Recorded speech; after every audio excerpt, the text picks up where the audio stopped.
Selamat berjumpa kembali Bapak Ibu Saudara yang dikasihi Tuhan dimanapun Anda berada. Kita akan kembali melanjutkan pembahasan Alkitab PA, pemahaman Alkitab pada hari ini. Kita sudah sampai di pasal 19 ayat 11 dari kitab Wahyu. Nah Bapak Ibu Saudara, semoga Anda di rumah sudah membaca bagian ini dan juga masih mengingat runtutan uraian dari pemahaman Alkitab di waktu-waktu yang lalu.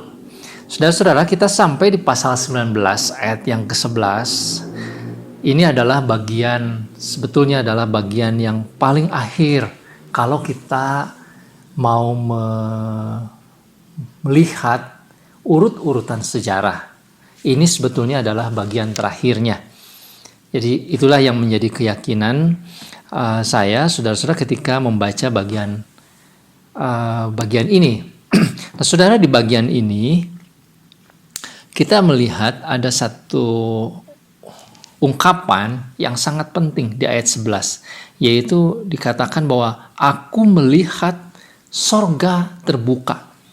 Saudara-saudara, kalau Anda membaca di pasal 4, di pasal 4 ayat yang pertama, ketika sang penulis ini, sang pelihat ini, saudara, yaitu Yohanes, diperlihatkan oleh Tuhan sebuah penglihatan, maka di pasal 4 ayat yang ke-1 dikatakan bahwa dia juga melihat sebuah pintu terbuka di sorga. Jadi saudara, ini adalah sebuah ungkapan yang sama. Ketika Yohanes pertama kali mendapatkan penglihatan, dia melihat pintu sorga terbuka. Dan yang dia lihat adalah tahta. Dia lihat sang anak domba. Dia melihat pribadi yang duduk di atas tahta itu. Itu adalah bagian awal dari kisah yang dituliskan di dalam kitab Wahyu, dalam penglihatan itu. Nah, tetapi saudara-saudara, ketika kita melihat isinya, ternyata yang dilihat oleh Yohanes itu adalah sejarah manusia, dari mulai kedatangan Tuhan Yesus sampai kepada kedatangan Tuhan Yesus yang kedua kali.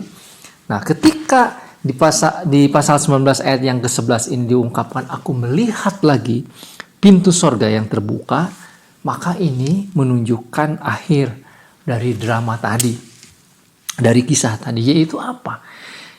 Bahwa perjalanan sejarah manusia nanti diakhiri dengan datangnya sang penunggang kuda putih. Ya, di ayat 11 itu dikatakan ada seekor kuda putih dan ia yang menungganginya bernama yang setia, yang benar dan yang benar, yang menghakimi dan berperang dengan adil. Jadi saudara-saudara, sepanjang perjalanan sejarah manusia, mulai dari kedatangan Tuhan Yesus yang pertama kali, nanti ujungnya akhirnya adalah kedatangannya yang kedua kali. Dan yang digambarkan kedatangannya yang kedua kali itu adalah dia sebagai seorang penunggang kuda putih. Saudara-saudara, tentu saja sekali lagi ini adalah bahasa-bahasa simbolik ya. Jangan membayangkan nanti Tuhan Yesus datang di awan-awan menggunakan kuda putih bersama malaikat-malaikatnya gitu. Waduh, konyol sekali. Tentu tidak begitu, saudara-saudara ya. Saya punya keyakinan tidak demikian. Untuk apa dia datang menggunakan kuda putih? Dia bisa datang dengan cara yang lain. Nah, saudara-saudara, tetapi tentu ini ada sebuah lukisan. Karena di pasal-pasal sebelumnya juga, ketika meterai yang pertama dibuka, maka yang datang adalah sang penunggang kuda putih. Itu yang mengawali sejarah. Maka yang diakhiri juga dengan penunggang kuda putih yang datang. Saudara-saudara, ini melambangkan satu pribadi yang agung, satu pribadi yang mulia. Saudara bisa melihat gambaran-gambaran semacam ini terjadi kepada para pemimpin dunia. Seperti mendapatkan sebuah pengilhaman demikian. Biasanya para pemimpin dunia di zaman dulu, saudara-saudara, raja yang agung itu menggunakan kuda putih? Saudara bisa perhatikan. Ada beberapa orang yang pemimpin dunia yang menggunakan kuda putih. Kenapa? Karena kuda putih itu menjadi simbol dari keagungan, dari sifat kekuasaan. Jadi demikian saudara simbolnya. Nah, kita akan perhatikan pribadi yang menunggangi kuda putih ini, pribadinya seperti apa, saudara-saudara, gambarannya, dan juga ada di situ juga yang kedua adalah namanya. Coba kita perhatikan namanya dulu, saudara. Yang pertama, dia itu disebut yang setia dan yang benar. Dia yang setia dan yang benar. Saudara, kata yang setia dan yang benar, kita ingat apa yang diucapkan Tuhan Yesus ketika Tuhan Yesus menegur jemaat di Laodikia. Dia adalah yang setia dan yang benar. Artinya apa? Artinya bahwa dia adalah pribadi yang menepati janjinya. Apa yang dia katakan itu akan dilaksanakan. Dan saudara-saudara, kalau itu dikenakan pada bagian ini, berarti seolah-olah dia mau mengatakan bahwa Yesus datang sebagai raja, akan menepati janjinya seperti yang pernah dia katakan di dalam firman-Nya. Dan ini adalah bagian akhir. Ini janjiku, aku akan selesaikan, aku akan tepati. Itulah dia yang setia dan yang benar. Kemudian saudara-saudara, ayat 12, nama yang kedua ini cukup unik. Dan matanya bagaikan nyala api, dan di atas kepalanya terdapat banyak mahkota, dan padanya ada tertulis suatu nama yang tidak diketahui seorang pun kecuali ia sendiri. Ini ada nama yang tersembunyi, ada rahasia. Kalau tadi diberitahukan kepada kita bahwa dia adalah yang setia dan yang benar, tapi ini adalah nama rahasia. Nah saudara, kenapa diungkapkan demikian? Saya mempunyai keyakinan saudara bahwa begini, sebagai manusia, meskipun nanti pada akhirnya kita bisa melihat dia muka dengan muka, tetapi tetap saja ada misteri, ada hal yang kita tidak akan sampai mengenal atau mengetahui dia sedalam-dalamnya. Ada nama, ada sesuatu yang kita tidak bisa memahaminya, yang tersembunyi, karena dia melampaui kita. Dia adalah pencipta kita. Kita tidak mungkin melampaui dia, sehingga kita tahu segala-galanya tentang dia. Itu tidak mungkin. Saudara, artinya bahwa dia menunjukkan sifat kemahakuasaan, sifat kedaulatan yang tidak bisa diraih oleh manusia, meskipun manusia itu adalah orang-orang percaya yang akan berjumpa dengan dia. Kemudian nama yang ketiga, sudah dalam ayat yang ke-13, namanya ialah Firman Allah. Saudara-saudara, kita mengingat Injil Yohanes misalnya, ya. Pada mulanya adalah firman, firman itu bersama dengan Allah. Firman itu adalah Allah. Lalu kemudian ayat 14 bahwa firman, Yohanes pasal 1 ayat 14, saudara, firman itu menjadi manusia. Jadi tidak salah kalau nama ini dikenakan kepada Yesus, karena dialah sang firman itu.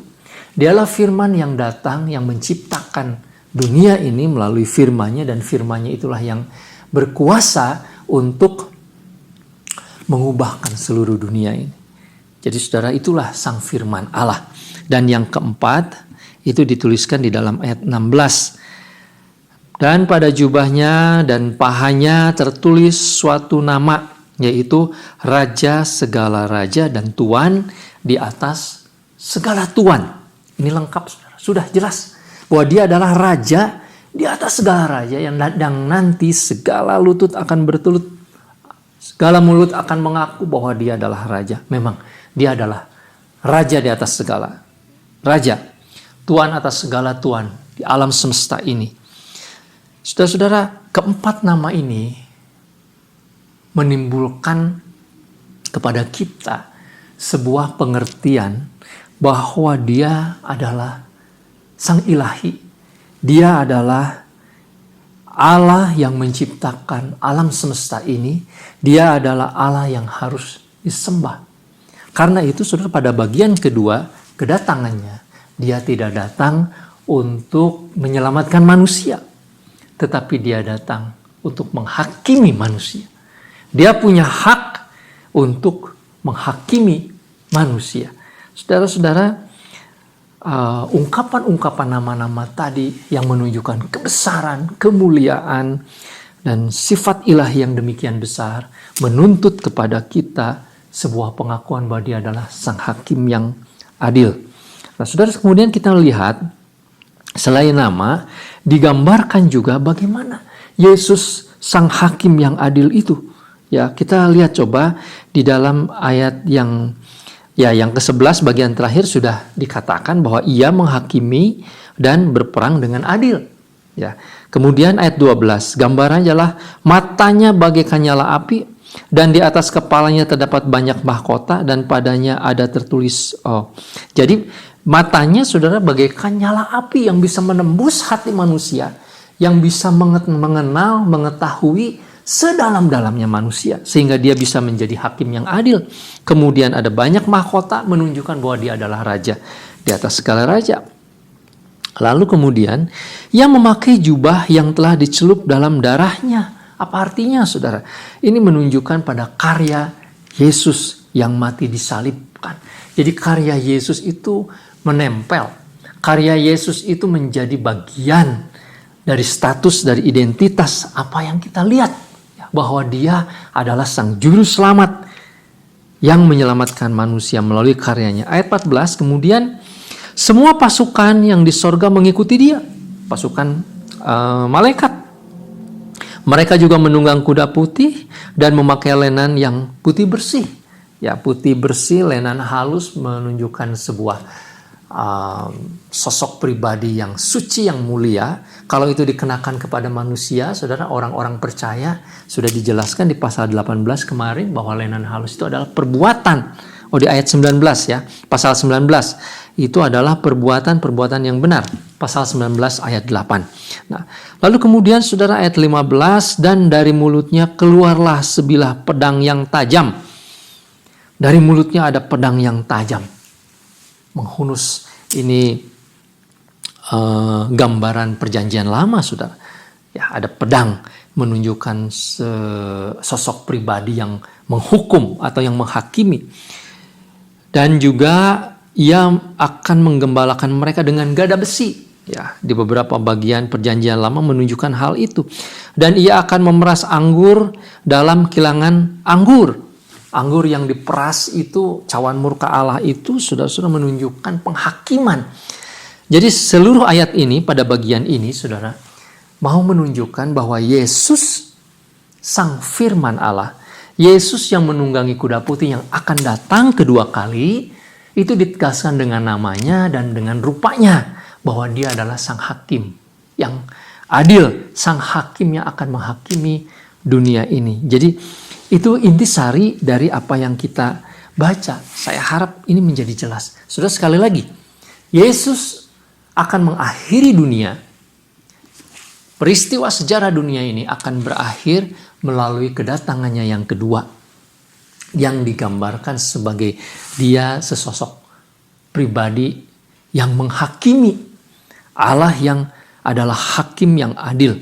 Yaitu sudah jelas dikatakan di dalam ayat yang ke-11. Nah, mari kita lihat selanjutnya, kalau ada sosok pribadi ilahi yang akan menghakimi, lalu penghakimannya itu seperti apa? Itulah yang dijelaskan di ayat 17 sampai dengan ayat 21.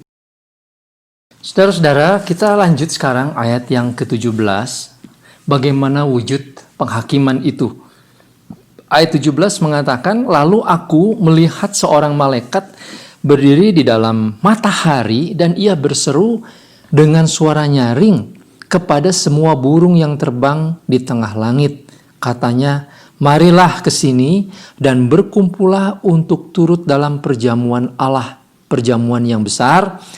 Ayat 18, supaya kamu makan daging semua raja, dan daging semua panglima, dan daging semua pahlawan, dan daging semua kuda, dan daging semua penunggangnya, dan daging semua orang, baik yang merdeka maupun hamba, baik yang kecil maupun yang besar. Saudara-saudara, ini adalah gambaran mengenai penghakiman yang sangat mengerikan. Ya, penghakiman yang dilakukan melalui pekerjaan atau tindakan dari burung-burung di udara yang seolah-olah berpesta untuk memakan semua daging manusia yang berbuat jahat beserta dengan kuda-kudanya, beserta dengan segalanya. Saudara, jadi ini coba bayangkan, mungkin Anda pernah melihat ya burung bangkai, itu apa ya? Kondor kalau bahasa Inggrisnya. Pokoknya burung pemakan bangkai yang besar ya. Burung nasar itu, saudara-saudara. Kalau mereka akan memakan bangkai, katakanlah bangkai gajah, begitu mereka berkeliling seolah-olah mereka bersorak, berteriak, bergembira memakan bangkai-bangkai itu. Itu ada pesta. Nah, saudara-saudara, penghakiman Allah kepada orang-orang yang berbuat jahat, kepada orang-orang yang melawan Tuhan, itu seumpama dengan demikian, mengerikan sekali. Itu seperti dilawankan dengan perkawinan yang lain, yaitu perkawinan anak domba. Di pasal 19 ayat yang ke-6 sampai dengan ayat yang ke-10. Jadi ada dua macam pesta yang dilakukan. Tetapi ini dalam bentuk yang ironis, saudara. Yang sebaliknya, pesta hukuman yang dilakukan kepada orang-orang yang tidak percaya kepada Tuhan, meskipun Tuhan sudah berulang kali mengajak, menyatakan cinta kasih, tetapi mereka tidak mau percaya, bahkan menjadi seteru, menjadi musuh Tuhan. Dan dikatakan ini terjadi kepada semuanya, baik yang kecil, yang merdeka, ataupun juga yang besar, ya, yang sebagai raja dan lain sebagainya. Mengerikan. Ayat 19, dan aku melihat binatang itu dan raja-raja di bumi serta tentara-tentara mereka telah berkumpul untuk melakukan peperangan melawan penunggang kuda itu dan tentaranya. Jadi saudara, sementara malaikat berbicara untuk mengundang, pada waktu itu si binatang itu, sang antikristus beserta raja-raja, pengikut dan tentara-tentaranya siap untuk berperang. Itu ada gambaran demikian. Tetapi saudara-saudara, perang tidak terjadi. Coba saudara lihat di dalam ayat yang ke-20. Meskipun mereka siap untuk berperang, tetapi perang tidak terjadi. Ayat 20, maka tertangkaplah binatang itu dan bersama-sama dengan dia nabi palsu yang telah mengadakan tanda-tanda di depan matanya, dan dengan demikian ia menyesatkan mereka yang telah menerima tanda dari binatang itu dan yang telah menyembah patungnya. Keduanya dilemparkan hidup-hidup ke dalam lautan api yang menyala-nyala oleh belerang. Ada dua musuh yang digambarkan di dalam pasal-pasal sebelumnya, yaitu sang antikristus yang menganiaya, yang berkuasa, yang punya kekuatan untuk menumpahkan darah orang-orang suci, saudara-saudara. Itulah kekuasaan yang lalim sepanjang zaman, ya. Itulah kekuasaan yang menghancurkan, berupaya untuk menghancurkan iman orang-orang percaya. Dan kemudian musuh yang kedua, binatang yang keluar dari laut, dari bumi itu, yaitu sang nabi palsu itu yang menyesatkan, berbagai macam penyesatan. Ya, entah itu berupa ilmu pengetahuan, berupa agama, berupa ideologi, berupa apapun, saudara-saudara, yang diwujudkan untuk menjauhkan atau untuk bahkan menghujat Allah dan lain sebagainya. Kedua-duanya ini, kedua binatang ini pada bagian ini sudah dikatakan bersama dengan tentara-tentara, bersama dengan pengikut-pengikutnya lah yang kemudian akan dilemparkan ke dalam jurang maut, ya, ke dalam lautan api yang menyala-menyala oleh belerang. Ini gambaran yang kedua. Jadi saudara-saudara, apa yang kita lihat di sini adalah pada bagian akhir ketika Tuhan datang, dia datang sebagai hakim dan dia akan menghakimi siapapun. Ya, semua orang yang tidak percaya kepadanya, yang tidak mau mengaku dia sebagai sang raja, siapapun yang melawan kepada dia dan yang mengikuti kekejaman, kejahatan, antikristus dan juga para nabi palsu. Saudara-saudara, saya sudah mengatakan bahwa binatang yang keluar dari laut yang kita sebutkan sebagai antikristus itu tentu simbolik, tidak merujuk kepada satu dua pribadi saja, tetapi kepada sekelompok orang atau kepada sekelompok ideologi, kepada sekelompok raja, kepada siapapun, saudara-saudara, yang mempunyai sifat yang kejam, yang melawan Tuhan dengan cara menganiaya jemaat Tuhan, menganiaya iman orang-orang percaya. Dan sekali lagi, saudara, kalau kemudian di puncak nanti, akhir zaman ketika sang penunggang kuda ini mau datang, memang ternyata juga ada satu sosok yang bisa mengumpulkan, bisa menunjukkan kekuatan sebagai kekuatan dunia misalkan. Ya, termasuk dia juga. Termasuk kelompok ini juga. Kalau ada, saudara, nanti di masa yang akan datang. Jadi, saudara, ini menunjukkan pada siapapun. Entah orang, entah jabatan, saudara, yang mempunyai kekejaman dan menganiaya jemaat, menganiaya iman Kristen, melawan kepada kehendak Allah dengan cara-cara yang kejam, itulah sang binatang itu. Begitu juga dengan nabi palsu, yaitu para penyesat, guru-guru yang menyesatkan orang-orang, yang menghembuskan pemikiran yang jahat, yang mengajarkan hal-hal yang salah, yang sengaja memutarbalikkan kebenaran dan lain sebagainya sepanjang zaman. Itulah sang nabi palsu itu, saudara. Itu mereka semua akan dibuang, akan dihakimi. Nah, saudara-saudara, pada bagian ini saya mau menunjukkan demikian. Nampaknya Yohanes sebagai penulis membuat urutan yang terbalik, saudara ya. Penghakiman itu digambarkan pertama kepada Babel yang besar. Saudara baca pasal 17, pasal 18. Sebenarnya Babel yang besar itu siapa? Ya itu juga, saudara, tentu saja. Ya, tetapi Babel yang besar itu mengungkapkan gaya hidup, pola hidup, mengungkapkan atau menggambarkan kehancuran moralitas, dan itu yang dilenyapkan, itu yang dihancurkan, keserakahan duniawi, itu yang dihancurkan pada penghakiman. Kemudian juga dihancurkan pula segala macam pribadi-pribadi dan juga ideologi, agama, apapun, saudara, kepercayaan, keyakinan yang melawan pada kehendak Allah, dan juga para penyesat juga akan dihakimi. Jadi ini urutan yang terbalik. Sudah di dalam ayat yang terakhir, dan semua orang lain dibunuh dengan pedang yang keluar dari mulut penunggang kuda itu. Jadi pedang yang dibawa oleh sang penunggang kuda di mulutnya, itulah yang menjadi alat untuk membunuh. Saudara-saudara, saya tentu saja meyakini ini bukan hal yang harafiah. Saudara-saudara, tidak ada kejadian harafiah bagaimana Tuhan Yesus mengeluarkan pedang lalu menghunus pedang dan pedangnya itu dipakai untuk membunuh. Tentu ini bukan demikian.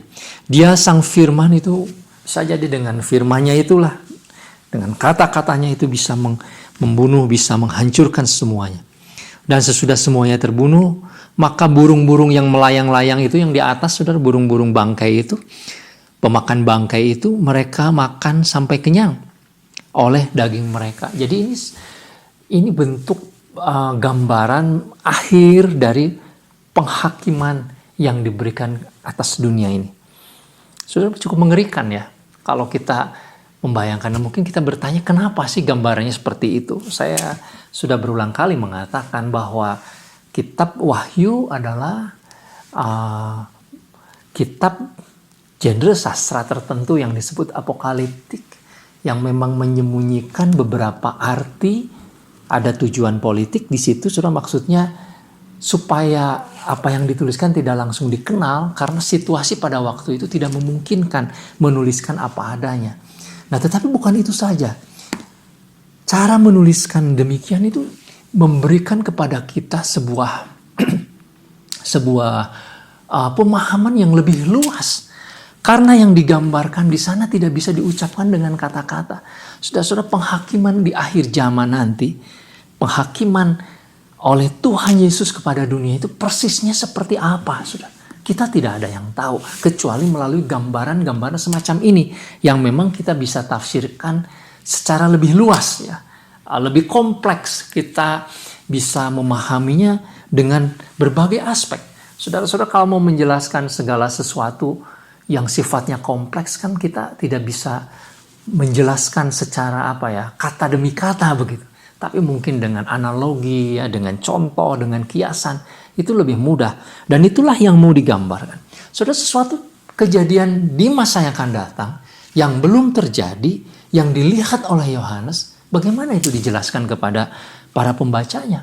Selain dengan cara seperti ini, supaya kita bisa melihat lebih luas. Nah, yang penting saudara-saudara adalah apa artinya bagi kita. Sesudah saudara dan saya menyadari bahwa firman Tuhan mengatakan Dia itu adalah sang hakim yang adil yang akan datang kedua kali untuk menghakimi dunia ini. Apa artinya bagi kita? Saudara, ini hal yang paling penting.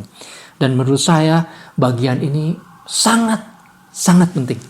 Saudara yang dikasihi Tuhan, pertanyaan besar yang diungkapkan oleh para filsuf besar di dunia sepanjang zaman, oleh orang-orang cendekiawan. Pertanyaan besar juga yang disampaikan oleh orang-orang biasa, saudara, ketika menghadapi situasi-situasi sulit adalah memperkarakan keadilan Allah. Secara gampangnya demikian. Kalau Tuhan itu maha kasih, kalau Tuhan itu maha adil, di mana keadilan itu? Di mana kasih itu? Itu pertanyaannya, saudara. Saudara boleh baca ya, entah novel, entah uraian filosofis, para filsuf misalkan dari zaman ke zaman, atau juga laporan-laporan, ya cerita-cerita biasa, orang-orang biasa, keluhan-keluhan sepanjang zaman.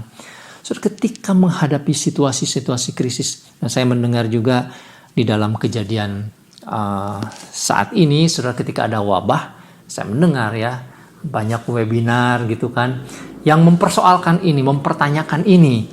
Kenapa saudara ini ditanyakan? Kenapa situasi ini atau hal ini menjadi pokok persoalan? Kalau di dalam bahasa filsafat disebutnya the problem of evil, saudara. Ya. Kenapa ada kejahatan di dalam dunia dan kenapa nggak diselesaikan? Kalau Tuhan ada, kenapa Tuhan tidak menyelesaikan kejahatan itu? Itu pertanyaannya. Nah, saudara-saudara, kalau kita sampai di pasal 19 ayat yang ke-11, kita mendapatkan jawabnya. Jawabannya adalah ada waktunya. Tuhan tidak membiarkan kejahatan. Tuhan tidak berpihak kepada kejahatan. Tuhan bukan tidak berkuasa atau lemah terhadap kejahatan. Saudara-saudara, kalau terjadi ketidakadilan di pengadilan, kalau terjadi perbuatan-perbuatan yang jahat yang dilakukan oleh orang-orang jahat, tetapi kita melihat orang-orang jahat itu hidupnya makmur, hidupnya masih baik-baik sampai matinya, saudara-saudara, itu tidak menunjukkan bahwa Tuhan tidak adil. Itu tidak menunjukkan bahwa Tuhan tidak ada. Itu tidak menunjukkan bahwa Tuhan tidak punya kasih. Saudara-saudara, kita melihat ini ada dua sisi. Bagi orang-orang yang percaya kepada Tuhan, atau bagi mereka yang mengalami perilaku tidak adil, yang mengalami atau melihat, merasakan bahwa dunia ini tidak adil, harus meyakini bahwa keadilan itu tidak dilakukan di dalam dunia ketika dia hidup. Tetapi pada satu waktu, Tuhan menyatakan keadilannya, penghakiman yang adil nanti. Jadi saudara-saudara, kejahatan itu tetap akan diadili. Orang-orang jahat itu akan tetap diadili. Mereka yang menyembunyikan kejahatan, seperti yang dikatakan di dalam ayat 12 pasal 19, mata Tuhan itu seperti nyala api, bagaikan nyala api yang tahu hati manusia yang jahat. Tahu kejahatan orang-orang yang menyembunyikan kejahatan karena dia berkuasa bisa menyembunyikan. Tuhan tahu. Dan pada masanya keadilan Tuhan, penghakiman Tuhan akan dinyatakan. Jadi saudara-saudara, kita tidak bisa mengatakan bahwa Tuhan itu tidak adil atau bahwa Tuhan itu bahkan tidak ada. Ya, saya ketika masa COVID-19 ini, saudara, membaca beberapa buku novel dulu ya, zaman dulu. Misalnya yang paling fenomenal itu The Plug, atau diterjemahkan dalam bahasa Indonesia itu oleh novelis N. Hadini yang menerjemahkannya, saudara, yaitu berjudul Sampar. Ini ditulis oleh seorang filsuf Perancis yang mempertanyakan hal ini, yaitu Albert Camus. Saudara, sang filsuf ini membuat novel menceritakan tentang wabah yang terjadi di negara Aljazair. Begitu banyak orang mati, orang baik, orang yang suci, orang yang anak-anak, ya semuanya mati. Lalu dia bertanya, di mana Tuhan, di mana keadilan Tuhan? Kira-kira demikian. Pada masa ini saya membaca lagi novel itu dan saya kira pertanyaan ini adalah pertanyaan abadi ya, yang ditanyakan oleh orang-orang yang punya hati yang sensitif, yang betul-betul menginginkan keadilan. Apakah Albert Camus membaca bagian Wahyu pasal 19 ini? Mungkin tidak, saudara. Tapi kalau beliau di masa yang lalu ya, beliau sudah meninggal, membaca bagian ini harusnya menyadari, saudara, bahwa Tuhan adil. Tuhan akan menghukum pada waktunya. Nah, pertanyaan berikut. Kenapa kalau begitu Tuhan tidak menghukum pada waktu sekarang? Dia seperti membiarkan, harus menunda penghukuman. Saudara, ini adalah sisi yang kedua, atau seperti sebuah koin ya, ada dua sisi. Saudara, Tuhan bukan membiarkan kejahatan, tetapi dia berkonsentrasi kepada manusia yang berbuat jahat. Yaitu apa? Menunggu supaya orang yang berbuat jahat itu percaya kepada Tuhan. Saudara, mungkin kita mengatakan, Tuhan kok gitu, dia berbuat jahat, hukum aja. Iya, kalau kita berpikir begitu. Tetapi siapa yang menciptakan orang-orang jahat itu, saudara? Bukankah Tuhan? Tuhan tidak menciptakan kejahatan. Tetapi orang-orang yang jahat itu juga adalah milik Tuhan. Dan Tuhan berbicara kepada mereka dengan cara Tuhan sendiri supaya mereka bertobat. Saudara, bukankah dalam sepanjang masa itu banyak orang-orang jahat yang bertobat? Bayangkan, saudara, kalau setiap kejahatan itu langsung dihakimi, tidak akan ada pertobatan.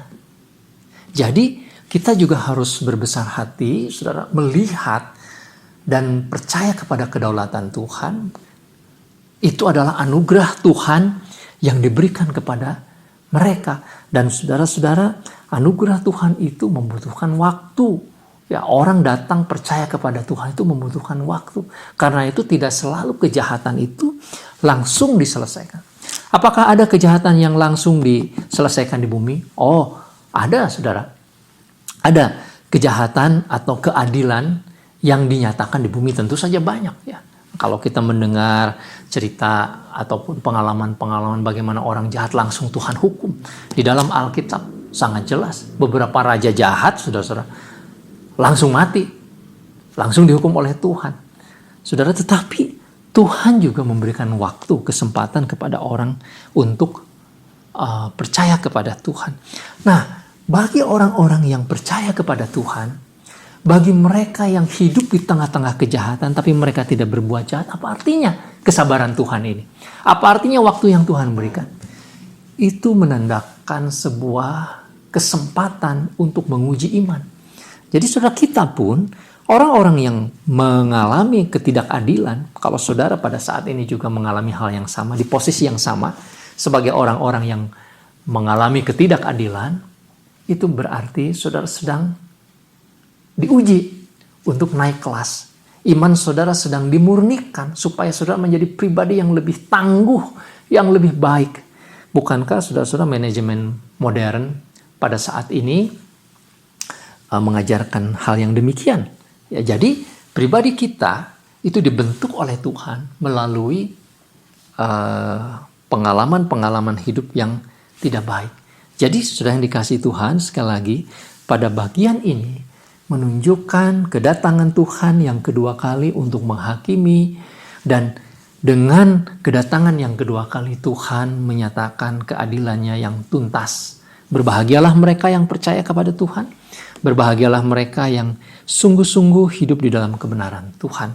Tetapi celakalah mereka yang sampai akhirnya tidak mau percaya kepada Tuhan, tidak mau berserah, tidak mau berhenti untuk berbuat jahat.